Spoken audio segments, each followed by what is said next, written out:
जय श्रीराम। रामो राजमणि सदा विजयते, रामं रमेशं भजे। रामेणाभिहता निशाचरचमू, रामाय तस्मै नमः। रामान्नास्ति परायणं, परतरं रामस्य दासोऽस्म्यहम्। रामे चित्तलयः सदा भवतु मे, भो राम मामुद्धर। मनोजवं मारुततुल्यवेगं, जितेन्द्रियं बुद्धिमतां वरिष्ठं। वातात्मजं वानरयूथमुख्यं, श्रीरामदूतं शरणं प्रपद्ये। शुकासारिखे पूर्णवैराग्यजाचे, वसिष्ठा परिज्ञानयोगेश्वराचे। कवी वाल्मिका सारिखा मान्य ऐसा, नमस्कार माझा सद्गुरु रामदासा।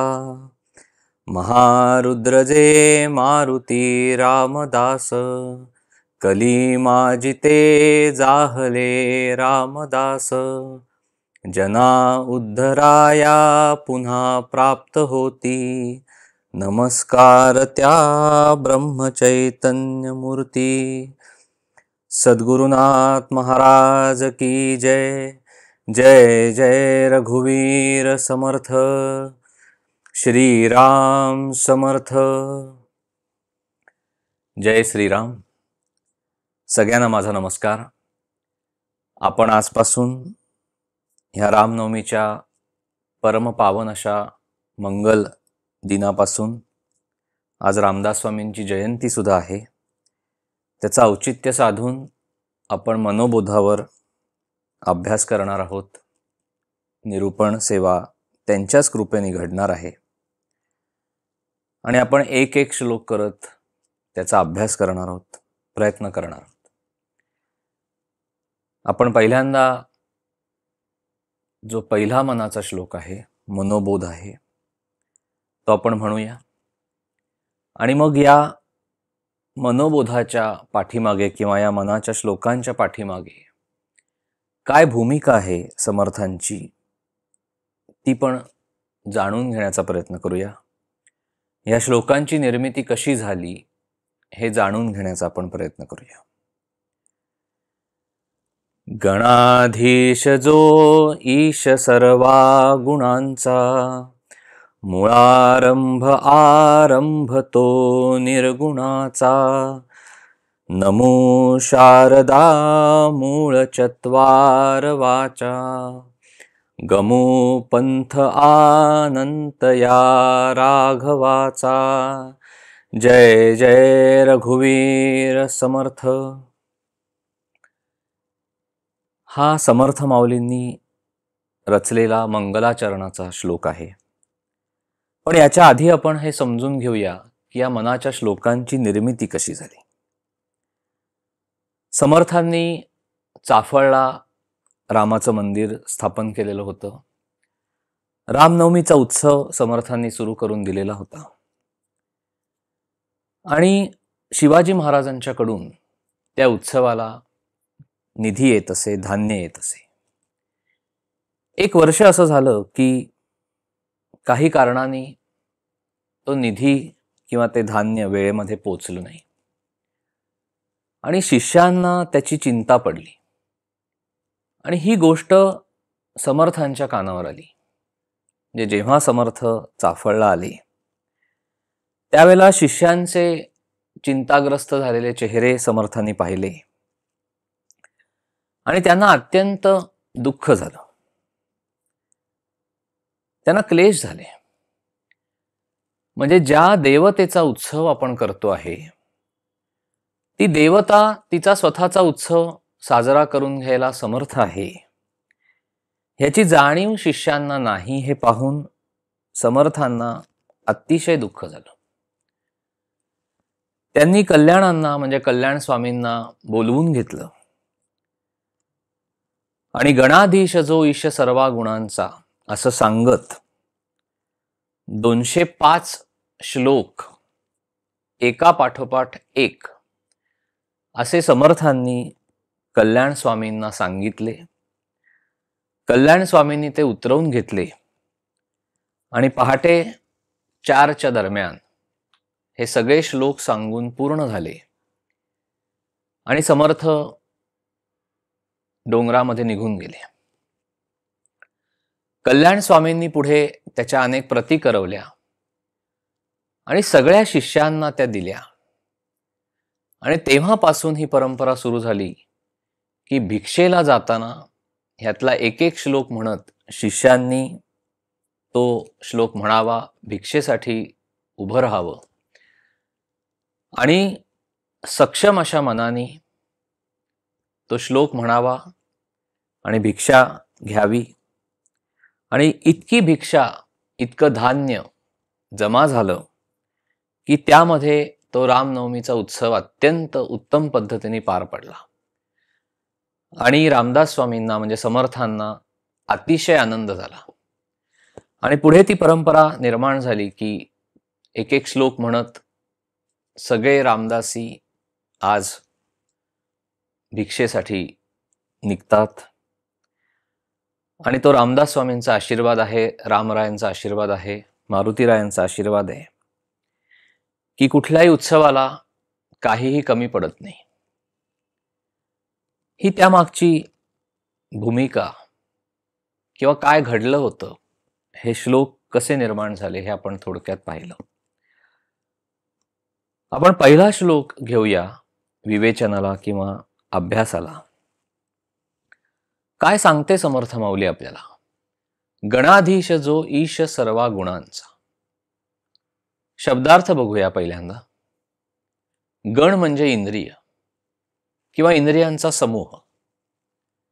अधीश म्हणजे स्वामी.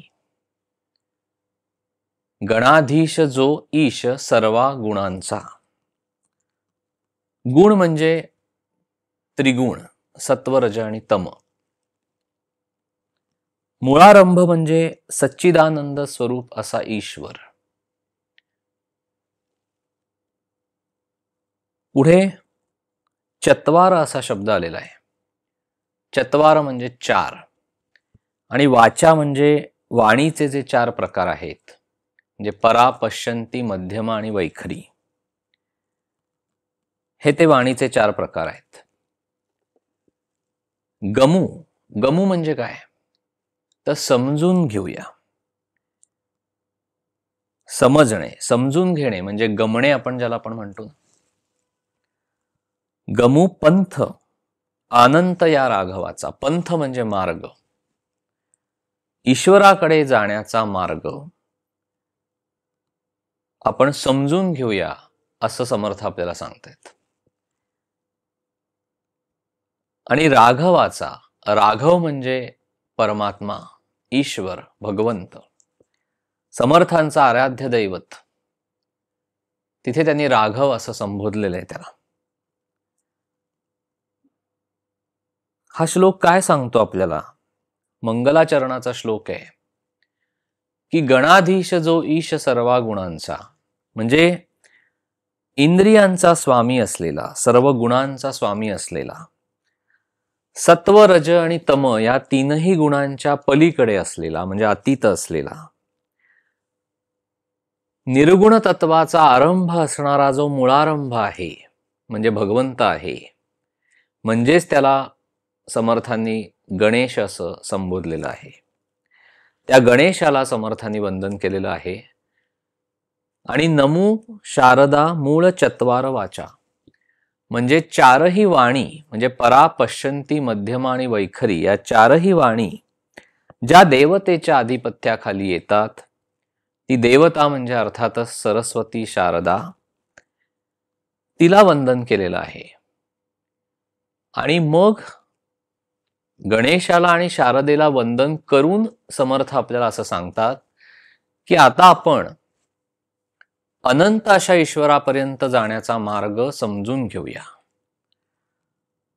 अनंत म्हणजे ज्याला आदी नाही आणि अंतही नाही, जो त्याच्याही पलीकडे आहे, अशा ईश्वरापर्यंत जाण्याचा मार्ग आपण समजून घेऊया असं समर्थ आपल्याला सांगतात.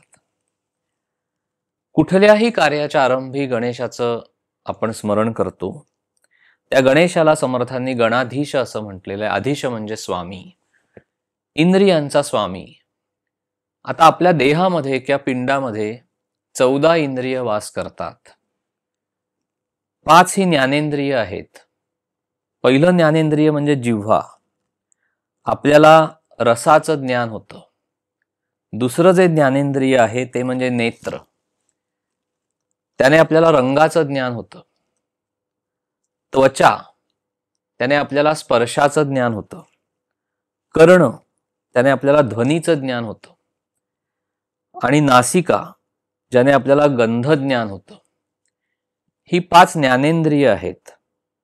5 कर्मेंद्रिय म्हणजे हस्त, पाद, मुख, जननेंद्रिय आणि गुदस्थान, ही 5 कर्मेंद्रिय आहेत.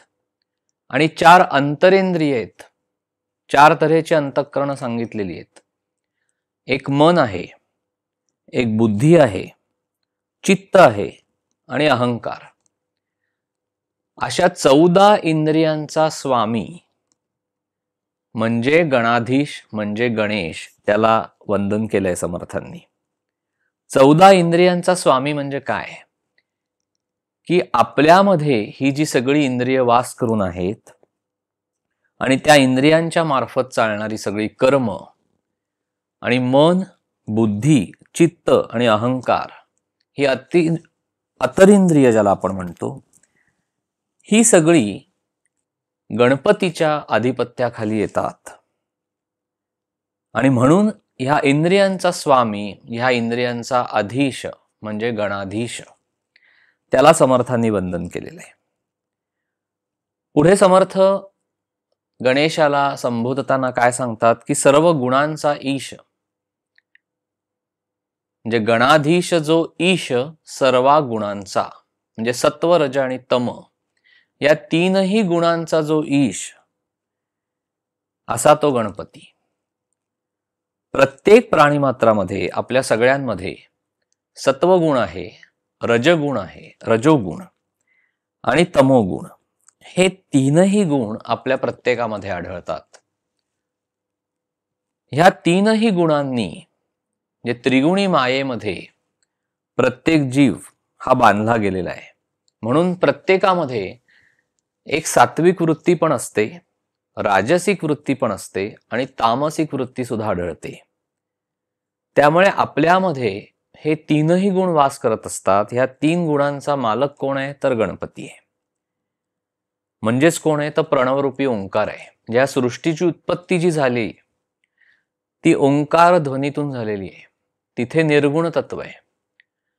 निर्गुण तत्वातून सगुण सृष्टी साकाराला आलेली आहे. अशा ओंकार स्वरूपी गणेशाचं वर्णन करताना ज्ञानेश्वर माऊली भावार्थ दीपिकेच्या पहिल्या अध्यायामध्ये काय सांगते, की ओम नमोजी आद्या वेद प्रतिपाद्या जय जय स्वसंवेद्या आत्मरूपा देवा तूची गणेशू सकल मती प्रकाशू म्हणे निवृत्ती दासू अवधारी जोजी आकार चरण युगुल उकार उदर विशाल मकार महामंडल मस्तकाकारे हे तिन्ही एकवटले तेथ शब्द ब्रह्म कवळले ते मी या गुरुकृपे नमिले आदिबीज. ज्ञानेश्वर माऊलींनी गणेशाचं वर्णन करताना कसं केलंय, की ह्या ओंकाराची उत्पत्ती कशातून झालेली आहे, तर अ, उ आणि म या 3 मात्रांपासून किंवा वर्णाक्षरांपासून ओम ह्या शब्दाची निर्मिती झालेली आहे. आणि तोच ओंकार स्वरूपी गणेश आहे. म्हणजे आकार मात्रा ह्या 2 चरण आहेत. तर उकार मात्रा हे उदर आहे, मकार मात्रा हे मस्तक आहे. हे जिथे एकवटलेलं आहे तिथं शब्द ब्रह्म प्रकट झालेला आहे. हाच धागा किंवा हे सूत्र पकडून तुकाराम महाराजांनी सुद्धा गणेशाचं वर्णन कसं केलंय पहा. की ओंकार स्वरूप, ओंकार प्रधान रूप गणेशाचे, हे तिन्ही देवांचे जन्मस्थान, अकार तो ब्रह्मा, उकार तो विष्णू, मकार महेश जाणियेला, ऐसे तिन्ही देव जेथुनी उत्पन्न, तो हा गजानन माय बाप. तुका म्हणे ऐसी आहे वेदवाणी, पहावी पुराणी व्यासाची. म्हणजे काय आहे की ब्रह्मा, विष्णू आणि महेश म्हणजे उत्पत्ती, स्थिती आणि लय, ह्या तिन्ही गोष्टी जिथे एकवटलेल्या आहेत किंवा जिथून उत्पन्न झालेल्या आहेत, ते निर्गुण असं ओंकार स्वरूपी गणेश तत्व आहे. आणि हेच सूत्र समर्थ माऊली आपल्याला मनाच्या ह्या पहिल्या मंगलाचरणाच्या श्लोकामध्ये सांगते की मुळारंभ आरंभ तो निर्गुणाचा. म्हणजे सृष्टी ही सगुण साकार आहे, पण उत्पन्न कशातून झालेली आहे तर निर्गुण तत्वातून उत्पन्न झालेली आहे. अनाहत ध्वनीतून उत्पन्न झालेली आहे, ओंकार ध्वनीतून उत्पन्न झालेली आहे. म्हणजे विश्वाच्या आरंभी ओंकाराचा नाद होऊन विश्वाची उत्पत्ती झाली. तोच हा मुळारंभ आहे, सच्चिदानंद स्वरूप असा ईश्वर आहे. म्हणजे निर्गुण निराकार चैतन्य हे प्रसवलं, सगुण साकार सृष्टी उत्पन्न झाली त्यातून, आणि ते परमात्म्याचं स्वरूप आहे. म्हणजे आपले महाराज म्हणतात ना की ओंकारातून ही सृष्टी उत्पन्न झाली. मूळ भगवंत हा निर्गुण निराकारच आहे. आता तो आपल्या देहामध्ये कुठे स्थित आहे ते आपण पाहूया. म्हणजे आपण जे म्हणतो की जे आहे ब्रह्मांडात तेच आहे पिंडात. म्हणजे जी चैतन्य शक्ती ब्रह्मांडामध्ये भरलेली आहे तीच चैतन्य शक्ती आपल्या देहामध्ये वास करून आहे. पण ती कुठे वास करून आहे तर अथर्व शीर्षामध्ये त्याचं आपल्याला वर्णन सापडतं, उल्लेख सापडतो की गणपतीचं स्थान कुठे आहे. त्वं मूलाधार स्थितोसी नित्यम असं सांगितलेलं आहे. म्हणजे गणेश किंवा गणेश तत्व किंवा ही देवता जी इंद्रियांचा स्वामी आहे, सत्व रज तम या गुणांच्याही पलीकडे अतीत असलेली अशी जी देवता आहे, मुळारंभ म्हणजे सच्चिदानंद स्वरूप ईश्वर, हा कुठे आहे तर आपल्या देहामध्ये मूलाधार चक्राच्या इथे तो स्थित आहे.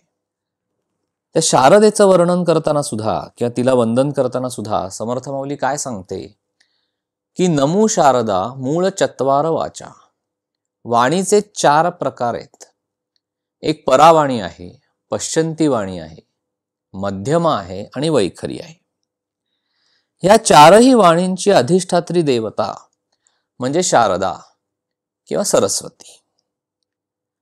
म्हणजे पहिल्यांदा मंगलाचरणाच्या श्लोकामध्ये गणपतीचं वंदन केलेलं आहे, गणेशाचं वंदन केलेलं आहे, आणि मग पुढे समर्थांनी शारदेला वंदन केलेलं आहे. ज्ञानेश्वर माऊली सुद्धा भावार्थ दीपिकेच्या प्रथम अध्यायामध्ये शारदेला वंदन करताना काय म्हणते की आता अभिनव वाग विलासिनी, ते चातुर्यार्थ कला कामिनी, ते शारदा विश्व मोहिनी, नमिली मी. विश्व मोहिनी असं संबोधलेलं आहे. वाग विलासिनी असं तिचं वर्णन केलेलं आहे. वाक म्हणजे वाचा, म्हणजे वाणीची अपूर्व क्रीडा करणारी आणि विश्वाला मोहिनी घालणारी अशी ही शारदा आहे, जिला समर्थ माऊली वंदन करते. आता परावाणी कुठे स्थित असते तर परावाणी सुद्धा मूलाधार चक्राच्या इथेच स्थित असते. याचा अर्थ काय आहे म्हणजे गणपती आणि शारदा ह्या दोन्ही देवतांचं जेव्हा वंदन केलं जातं तेव्हा या दोन्ही देवता आपल्या देहामध्ये, आपल्या पिंडामध्ये मूलाधार चक्रामध्ये स्थित आहेत. मूलाधार चक्राच्या डाव्या बाजूस इडा, उजव्या बाजूस पिंगला आणि मध्यभागी सुषुम्ना नाडी आहे. त्याच्या मध्यभागी कोटी सूर्याचं तेज असणारं लिंग आहे. आता आपण गणेशाचं वर्णन करतो ना, वक्रतुंड महाकाय सूर्य कोटी समप्रभ, म्हणजे कोटी सूर्याचं तेज असणारी ही देवता आहे. ती कुठे स्थित आहे तर मूलाधार चक्रामध्ये स्थित आहे. मूलाधार चक्राच्या ठिकाणी स्थित आहे. तिथे आपली कुंडलिनी शक्ती आहे. त्या लिंगाभोवती कुंडलिनी शक्ती 3.5 वेटोळ घालून सुप्तावस्थेमध्ये आहे. त्याच ठिकाणी निर्गुण परब्रह्म गणेश तत्व आहे. त्याच ठिकाणी परावाणीच्या स्वरूपामध्ये शारदा आहे, वास करतीये. जेव्हा आपण साधन करायला लागतो त्यावेळेला सुप्ता अवस्थेमध्ये असणारी जी शक्ती आहे ती जागृत व्हायला सुरुवात होते. ती जागृत व्हावी, साधकाला त्याचं साधन उत्तम पद्धतीने करता यावं म्हणून गणेशाचं वंदन आहे, म्हणून शारदेचं वंदन आहे. कारण ते मूलाधार चक्रामध्ये स्थित आहेत आणि तिथेच ती कुंडलिनी शक्ती सुप्तावस्थेमध्ये 3.5 वेटोळ घालून तोंड असं आत खुपसून बसलेली आहे मूलाधार चक्राच्या इथे. त्यामुळे जेव्हा आपण साधन करायला सुरुवात करतो तेव्हा एक एक चक्र भेदन होत जातं. म्हणजे जी 7 चक्र आहेत, मूलाधार चक्र आहे, स्वाधिष्ठान चक्र आहे, मणिपूर चक्र आहे, अनाहत चक्र आहे, विशुद्धी चक्र आहे, आज्ञा चक्र आणि सहस्त्रार चक्र आहे. सहस्त्रार चक्रामध्ये शिव आहे, म्हणजे परमात्मा आहे. आपण मगाशी बघितलं ना, मकार महामंडल मस्तकाकारे, तो म म्हणजे काय, महेश आहे. हे तुकाराम महाराजांनी त्यांच्या अभंगात सांगितलंय. म्हणजे शिवतत्व हे मस्तकामध्ये म्हणजे सहस्त्रार चक्रामध्ये आहे. आणि जीव म्हणजे जीवात्मा कुठे आहे, मूलाधार चक्रामध्ये, जिथे सुप्तावस्थेमध्ये. षटचक्र भेदन किंवा कुंडलिनी शक्ती जागृतीचा हा सगळा भाग आहे, हा आपण समजून घेऊया. ती वाणीची क्रीडा आपण समजून घेऊया. जो जीवात्मा मूलाधार चक्रामध्ये आहे तिथेच गणेशाचं स्थान आहे, तिथेच शारदेचं स्थान आहे, तेच जीवात्म्याचं स्थान आहे. आपण म्हणतो ना की जे ब्रह्मांडामध्ये आहे, जी चैतन्य शक्ती आहे, ते चैतन्य अरे तुझ्यामध्येच वास करू नये, ते तिथेच स्थान आहे मूलाधार चक्रामध्ये. एक एक चक्र भेदत तो जो जीव आहे, तो जो जीवात्मा आहे, तो सहस्त्रार चक्रामध्ये असलेल्या शिवाच्या ठिकाणी त्याचं मिलन होतं. आणि आपण म्हणतो ना, जीवा शिवाची गाठ पडते. इथे परमात्मा स्वरूप आणि आत्मस्वरूप मिसळून जातं.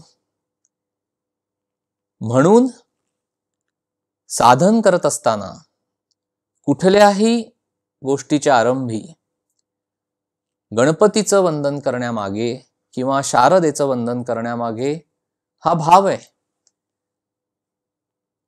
की साधन मार्गातून एक एक टप्पा पुढे जात त्या साधकाच्या कुंडलिनी शक्तीची जागृती व्हावी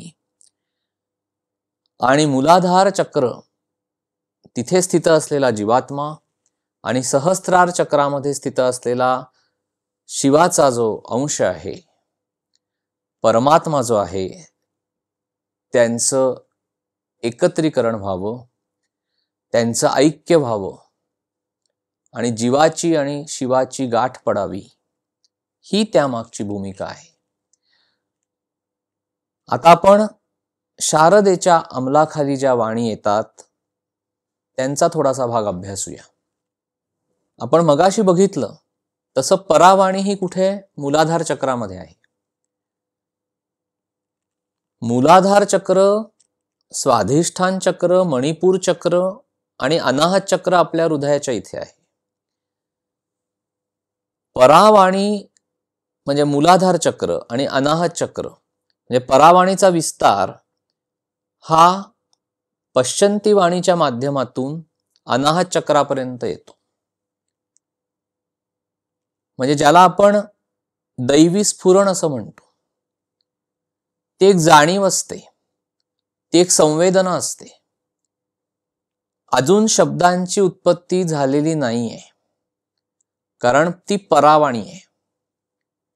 ते स्फुरण आहे, ती संवेदना आहे. स्वसंवेद्या आत्मरूपा जाणीव आहे ती. त्या आत्मस्वरूपाला परमात्म स्वरूपाची झालेली जाणीव आहे. तिथे कुठलंही काहीही नाहीये, कुठलाही शब्द अजून तिथे निर्माण झालेला नाहीये, कुठल्याही शब्दाची उत्पत्ती झालेली नाहीये. ती फक्त संवेदना आहे. संवेदना जेव्हा होते ती परावाणी असते. ती पश्चंतीच्या माध्यमातून अनाहत चक्रापर्यंत म्हणजे हृदयाच्या पर्यंत ती प्रवाहित होते. तिथून त्या वाणीचा, संवेदनांचा, इंद्रियांचा बोध होऊन ती मध्यमेतनं प्रवाहित होते आणि शब्द रूपाने वैखरीतून प्रकट होते. आता पुन्हा वैखरीचं स्थान कुठे? तर मस्तकामध्ये. गणपतीचं स्थान कुठे आहे? पुन्हा मस्तकामध्ये. मूलाधार चक्र, सहस्त्रार चक्र आपण बघितलं. शिवाचं स्थान कुठे आहे? मस्तकामध्ये. वैखरीचं स्थान म्हणजे शारदेचं जे 4 वाणींमधलं जे एक स्वरूप आहे ते पुन्हा कुठे आहे? मस्तकामध्ये आहे. म्हणजे निर्गुण परब्रह्म हे मूलाधार चक्रामध्ये स्थित असतं. ते सगुण साकाराला कसं येतं ते हे सगळं आहे पहा. गणेश तत्व सुद्धा निर्गुण तत्वातून सगुणामध्ये येतं. परावाणी सुद्धा निर्गुण असते, संवेदनातनं ती पुढे येते, ती इंद्रियांना जाणीव करून देते आणि शब्दरूपाने ती वैखरीतून प्रकट होते. आणि म्हणून तिला वाक्विलासिनी असं म्हटलेलं आहे की वाणीची अपूर्व क्रीडा करणारी अशी विश्वमोहिनी शारदा आणि गणेश ब्रह्म. आणि म्हणून समर्थ किंवा ज्ञानेश्वर माऊली यांनी त्यांच्या ग्रंथाच्या मंगलाचरणाच्या श्लोकामध्ये गणेशाचंही वंदन केलेलं आहे आणि शारदेचं सुद्धा वंदन केलेलं आहे. म्हणजे हा सगळा कुंडलिनी जागृतीचा भाग आहे पहा.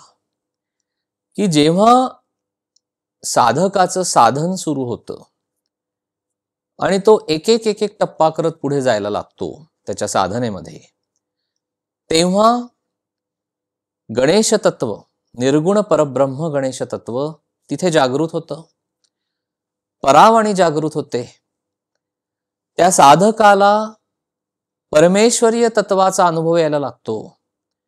त्याला संवेदना यायला लागतात. त्या संवेदनांचा त्याच्या इंद्रियांना बोध व्हायला लागतो आणि मग त्याच्या तोंडून वैखरीतून शब्द बाहेर पडायला लागतात. ही ती क्रिया आहे. परब्रह्म जेव्हा बाहेर पडतं, म्हणून आपण म्हणतो ना की संतांची वाणी ही प्रत्यक्ष परमेश्वराची वाणी आहे. का? कारण परावाणी येते. परावाणीतनं उत्पन्न झालेली पुढे पुढे आलेली गोष्ट आहे, संवेदना आहे. जी सुप्तावस्थेमध्ये 3.5 वेटोळं घालून असं तोंड आत खुपसून बसलेली जी कुंडलिनी शक्ती आहे ना, ती जागृत होते. आणि मग स्वाधिष्ठान, मणिपूर, अनाहत, विशुद्धी आज्ञाचक्र असं करत करत ती सहस्त्राराकडे जाते. असं एक एक चक्र भेदत त्या जीवाचं आणि परमात्म्याचं मिलन होतं. आणि म्हणून गणेशाचं वंदन आहे, म्हणून शारदेचं वंदन आहे. आता पुढे समर्थ माऊली आपल्याला काय सांगते, म्हणजे गणेशाचं आणि शारदेचं वंदन झाल्यानंतर समर्थ माऊली सांगते की गमू पंथ अनंत या राघवाचा. गमू म्हणजे गमणे, समजून घेणे. आपण आता समजून घेऊया असं समर्थ आपल्याला सांगतात. काय समजून घेऊया, तर पंथ, मार्ग समजून घेऊया. की साधन करायचंय, उपासना करायची आहे, त्या राघवापर्यंत जायचंय, भगवंतापर्यंत जायचंय, ईश्वरापर्यंत जायचंय, तो मार्ग समजून घेऊया असं आता समर्थ आपल्याला सांगतायत. आता इथे समर्थांचा जो परब्रह्म आहे, परमात्मा आहे, त्याला समर्थांनी राघव असं संबोधलेलं आहे. का बरं समर्थांनी राघव असं संबोधलं असावं? रामरक्षेमध्ये ह्याचा उल्लेख सापडतो. शिरोमे राघव पातू. शिर म्हणजे मस्तक. आता मगाशी आपण पाहिलं की मकार महामस्तके मंडलाकारे, म्हणजे तो जो म्हणजे महेश आहे, तो मस्तकामध्ये स्थित आहे. वैखरी हिचं स्थान सुद्धा मस्तकामध्ये आहे. आणि त्या मस्तकाचं रक्षण कर हे रामरक्षेमध्ये कोणाला संबोधलेलं आहे, तर राघवाला संबोधलेलं आहे. इथे समर्थांनी सुद्धा गमू पंथ अनंत या राघवाचा, म्हणजे पुन्हा राघव असं संबोधलेलं आहे. रामरक्षेमध्ये सुद्धा मस्तकाचं रक्षण कर हे राघवाला संबोधू नये. का बरं असं असेल, तर आपण मगाशी बघितल्याप्रमाणे सहस्त्रार चक्र, तिथे परमात्मा स्थित आहे. सहस्त्रार चक्र कुठे आहे, तर आपल्या मस्तकामध्ये. आणि म्हणून सहस्त्रार चक्रामध्ये म्हणजे मस्तकामध्ये जो परमात्मा आहे, आणि कुंडलिनी शक्तीच्या जागृतीनंतर मूलाधार चक्रामध्ये स्थित असलेलं म्हणजे गणेश तत्व आणि शारदेचं तत्व, हे जेव्हा जागृत होतात तेव्हा जीवात्मा आणि परमात्मा यांची गाठ पडते. तो परमात्मा आहे सहस्त्रार चक्रामध्ये म्हणजे मस्तकामध्ये. आणि त्या मस्तकाचं रक्षण कर असं रामरक्षेमध्ये राघवाला संबोधून म्हटलेलं आहे. आणि त्याच राघवापर्यंत जाण्याचा जो पंथ आहे, जो मार्ग आहे, तो आपण गमूया म्हणजे समजून घेऊया असं समर्थ माऊली आपल्याला सांगते. आता राघव या शब्दाची उत्पत्ती कुठून झालेली आहे ते आपण पाहूया. आपण आता थोडंसं रामायणामध्ये त्याचा संदर्भ बघूया. हे सगळे जे राजे आहेत, म्हणजे प्रभू रामचंद्रांचा जन्म हा सूर्यवंशामध्ये झालेला आहे. त्या सूर्यवंशामध्ये रघु राजा म्हणून एक राजा होऊन गेला. त्याचं चरित्र आणि चारित्र्य हे अत्यंत दिव्य आणि पराक्रमी असं होतं. आणि त्या रघु राजाच्या सन्मानार्थ त्याच्या चारित्र्याची आणि चरित्राची, दिव्य अशा चरित्राची आठवण, त्याचं स्मरण सतत राहावं म्हणून त्या रघु राजापासून राघव या शब्दाची उत्पत्ती झालेली आहे. आणि रघु राजाच्या वंशामध्ये जे जे राजे पुढे जन्माला आले त्या सगळ्यांना राघव असं संबोधलं जातं. विशेष करून श्रीरामांना राघव या शब्दाने संबोधलं जातं. त्या रघुराजाच्या बाबतीत एक कथा आहे. रघुराजा कोणत्याही याचकाला विनमुख पाठवत नसे. एकदा कौत्स नावाचा ब्राह्मण पुत्र, त्या ब्राह्मण पुत्राला त्याच्या गुरूंना गुरुदक्षिणा म्हणून 14 कोटी सुवर्ण मुद्रा द्यायच्या होत्या. म्हणजे पहिल्यांदा ते गुरु कुठलीही दक्षिणा घ्यायला तयार नव्हते. पण हा ब्राह्मण पुत्र त्यांच्या मागे लागला. तो म्हणाला की नाही, मला तुम्हाला काहीतरी गुरुदक्षिणा द्यायची आहे. त्यावेळेला ते गुरु असं म्हणाले की तू मला 14 कोटी सुवर्ण मुद्रा दे. आता एवढ्या सुवर्ण मुद्रा आपल्याला कोण देऊ शकतं? तर फक्त रघुराजाच देऊ शकतो. असा विचार करून तो कौत्स रघुराजाकडे आला. पण रघुराजाने त्यावेळेला नुकताच एक यज्ञ केलेला असल्यामुळे त्याचं सगळं भांडार हे रिकाम झालेलं होतं. त्याच्या भांडारामध्ये द्रव्य शिल्लक राहिलेलं नव्हतं.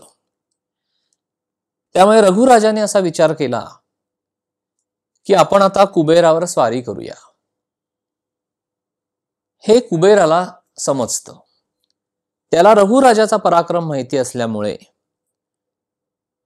स्वारी करायच्या आधीच कुबेर काय करतो, रघुराजाच्या अंगणामध्ये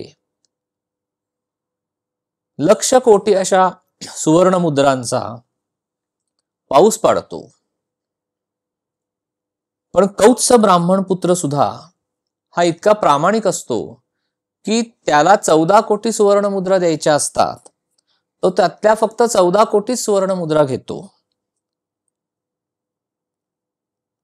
तर अशा अद्वितीय अशा रघुराजाच्या वंशामध्ये श्री रामचंद्रांचा जन्म झालेला आहे आणि म्हणून त्यांना विशेषत्वाने राघव असं संबोधलं जातं. त्या रघुराजाचं स्मरण व्हावं, त्याच्या पराक्रमाचं स्मरण व्हावं, त्याच्या चरित्राचं, त्याच्या चारित्र्याचं स्मरण व्हावं, म्हणून राघव असं संबोधन आहे. आणि प्रभू रामचंद्र हे त्यांच्या पूर्वजांचं सतत स्मरण करत असत. त्यांच्या चरित्राचं ते स्मरण करत असत, चिंतन मनन करत असत. आणि म्हणून आपण साधन करत असताना साधकांनी सुद्धा उच्च अशा गुणांचं चिंतन करावं. रघुवंशामधल्या पराक्रमी अशा सर्व राजांचं स्मरण करावं. प्रभू रामचंद्रांचं स्मरण करावं, त्यांच्या चरित्राचं स्मरण करावं, त्या राघवाचं ध्यान करावं. कारण प्रभू रामचंद्र हे योग्यांचेही योगी आहेत. वनवासामध्ये देखील त्यांचं ध्यान चालू असायचं. तो आदर्श साधकांनी ठेवावा म्हणून राघव असं संबोधलेलं आहे. म्हणजे जे निर्गुण निराकार असं परब्रह्म संपूर्ण विश्वाला आत बाहेर भरून व्यापून राहिलेलं आहे, ते चैतन्य आपल्यामध्ये सुद्धा आहे. ते गणेश ब्रह्म आपल्यामध्ये सुद्धा आहे. ती शारदा सरस्वती माँ ही आपल्या देहामध्ये सुद्धा वास करून आहे. आणि कुंडलिनी जागृती ही संपूर्णपणे गणेशाच्या आणि शारदेच्या आधिपत्याखाली येते आणि म्हणून त्यांचं स्मरण आहे. आणि म्हणून योग्यांचेही योगी असणारे असे राघव त्या प्रभू रामचंद्रांचं सुद्धा स्मरण आहे. आणि त्यांचं स्मरण करून त्यांच्यापर्यंत जाण्याचा, म्हणजे जीवाचा आणि शिवाचा, म्हणजे हे दोन जे एकाच परमात्मा स्वरूपातनं जो आत्मस्वरूपाचा भाग उत्पन्न झालेला आहे, त्या आत्मस्वरूपाची आणि परमात्मा स्वरूपाची एकमेकांबरोबर भेट व्हावी, त्यांचं ऐक्य घडावं, तो हा मार्ग आहे. तो समजून घेऊया असं आपल्याला समर्थ माऊली सांगते शेवटच्या चरणामध्ये. ब्रह्मचैतन्य महाराज गोंदवलेकर यांनी सुद्धा आपलं संपूर्ण आयुष्य रामाच्या प्रती, त्याच्या चरणावर पूर्ण श्रद्धा ठेवून रामनामाचा प्रसार करण्यामध्ये घालवलं.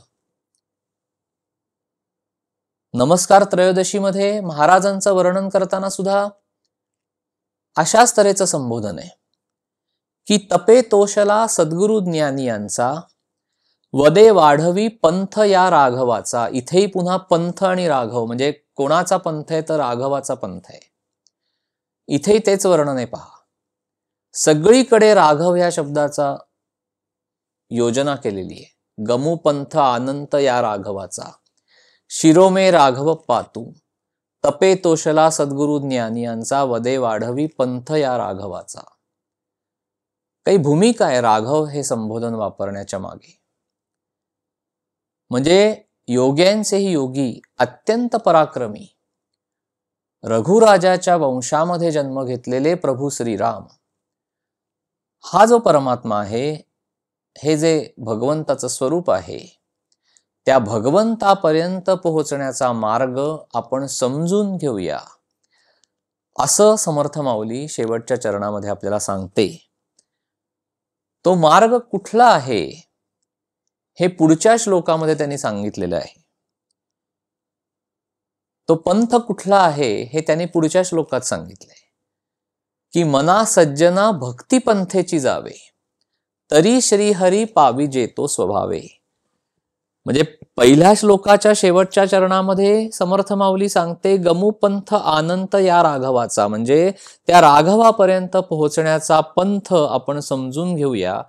तो पंथ कुठला आहे हे दुसऱ्या श्लोकाच्या पहिल्या चरणामध्ये सांगितलेलं आहे की मना सज्जना भक्ती पंथेची जावे.